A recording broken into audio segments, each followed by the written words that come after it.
स्त्री ने ऐसा स्वयं अपनी पसंद से चुना है। अब ध्यान दीजिए कि वह हव्वा ही थी जिसने आदम से गलती करवाई। वो औरत ही थी जिसने पहल अपने वस्त्र उतारे, इससे पहले कि आदम वस्त्र उतारता। देखिए कि हमेशा स्त्री ने ही ऐसा किया है, आज भी वैसा ही है। वे गिरजे ही हैं जिन्होंने मनुष्य को गुमराह किया है। वे गिरजे ही हैं जिसने उस मनुष्य को पथ भ्रष्ट किया जो परमेश्वर का बेटा बनना चाहता था। वह स्त्री यानी गिरजा या कलीसिया है, परमेश्वर का पवित्र शास्त्र नहीं, क्योंकि वह पुरुष है।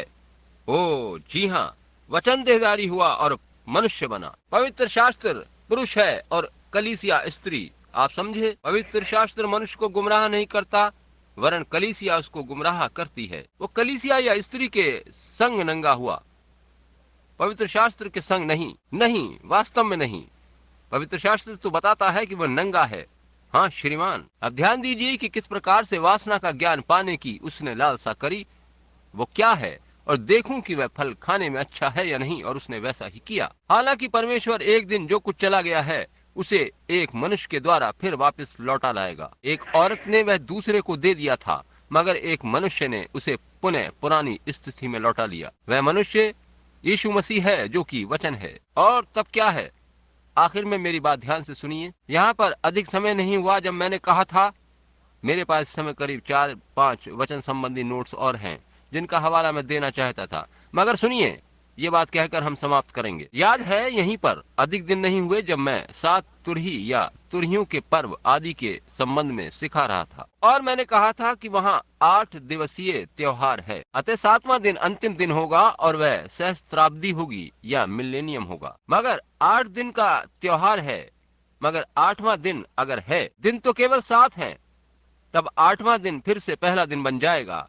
सब कुछ पहले दिन के अनुसार हो जाएगा। तब जब सहस्त्राब्दी या 1000 वर्षों का समय पूरा होगा, तब वहाँ फिर से एक अदन बाटिका स्थापित होगी। परमेश्वर का महान राज्य फिर से वापस लिया जाएगा, क्योंकि गेत्सेमनी के बाग में यीशु ने शैतान से लड़कर उसे फिर से जीता है और अदन को जीता है, जिसे फिर से बनाने वह स्वर्ग को लौट गया है ताकि वह फिर से लौट कर आए। उसने स्वर्ग की ओर देखकर कहा था, तुम्हारा दिल न घबराए। जब वो धरती पर था उसने कहा था, तुम यहूदियों, तुम परमेश्वर पर विश्वास करते हो। अब वो जानता था कि वे उसे बुरा समझते थे और उसके बारे में इधर उधर की बातें कहते थे। उसने उनसे कहा, तुम परमेश्वर पर विश्वास करते हो, जैसे तुम परमेश्वर पर विश्वास कर रखते हो, मुझ पर भी विश्वास रखो। देखिए, वह परमेश्वर था जो देहधारी हुआ था। मुझ पर भी विश्वास रखो। मेरे पिता के घर में बहुत से मकान हैं, या मेरे पिता की योजना में बहुत सी जगहें हैं। मैं एक जगह तैयार करने को जाता हूँ।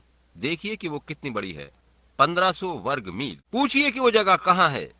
वह उसे तैयार करने गया है।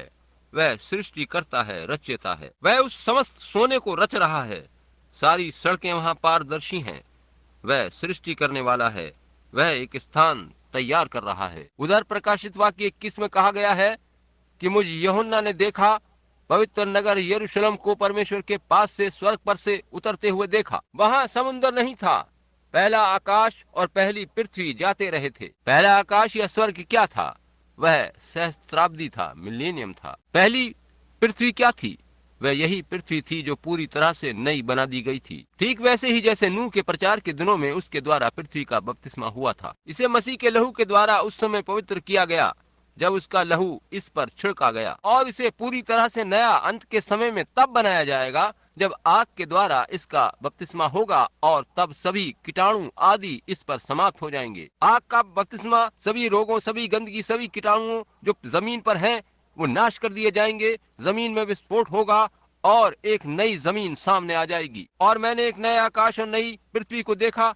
पहला आकाश और पहली पृथ्वी जाते रहे थे, समुद्र भी न रहा था। और मुझ यूहन्ना ने परमेश्वर के पास से स्वर्ग से एक नए यरूशलेम को उतरते देखा। तब वहाँ पर परमेश्वर अपने फलों के साथ गुणों के संग होगा, यानी अपने बेटे बेटियों के साथ होगा, और उनके संग पवित्र सहभागिता कर सकेगा, और वे सभी प्रकार के पाप के प्रति अंधे होंगे। तब से लेकर हमेशा के लिए कोई पाप वहाँ नहीं होगा। आइए हम पूरी तरह से चेष्टा करें, इस समय में धोखा न खाएं, वरन पूरी लगन से उस द्वार में प्रवेश करने का यत्न करें, क्योंकि वे सभी जो छूट जाएंगे वे वेश्या के व्यापारी और वासना के सौदागर होंगे। लिखा है कि जो कोई किसी स्त्री पर बुरी दृष्टि डालता है वह उसके साथ व्यभिचार कर चुका। जो उसमें प्रवेश नहीं कर पाएंगे वे सभी बदनाम स्त्री पुरुष होंगे और इसी तरह के होंगे, और सिर्फ वही उस द्वार में प्रवेश करेंगे जो उद्धार पाए हुए होंगे, जिनके नाम मेमने के जीवन की पुस्तक में लिखे हैं। अतः मित्रों, परिवर्तनशील रहो, इस अंत समय में धोखा न खाना। यह बड़ा महान समय है, सभी के पास दौलत है, हर कोई ऐसा या वैसा कुछ भी कर सकता है। यहाँ चारों तरफ धन की धाराएं बह रही हैं,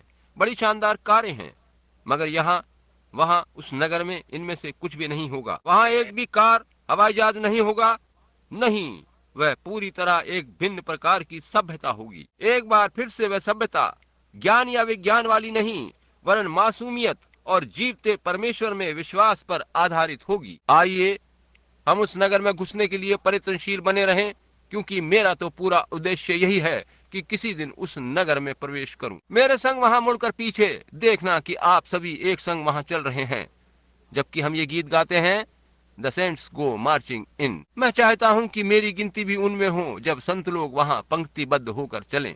आइए हम प्रार्थना करें। ये स्वर्गीय पिता, ज्यों-ज्यों दिन बीतते और समय समाप्त होता जा रहा है, हम देख रहे हैं कि प्रतिज्ञा पूरी होने का समय निकट आता जा रहा है। प्रिय परमेश्वर, हमारी विनती है कि तू इस बात को हमारे दिलों पर अंकित कर दे, ताकि हम कोई भी गलती ना करें। प्रिय परमेश्वर, हमारे विवेक को शुद्ध बनाए रख, हमारे हृदयों पर पर्दा डाल। प्रभु, हमारी आंखों को दुनिया की चीजों के प्रति अंधा बना दे, उन पर अपना पर्दा डाले रख। हमारी आंखों से बेकार की चीजों को छिपा, बेकार की शान से कि हम कुछ बड़ा बन सकें। चाहे कोई कितना भी बड़ा राजा, सम्राट या शासक हो,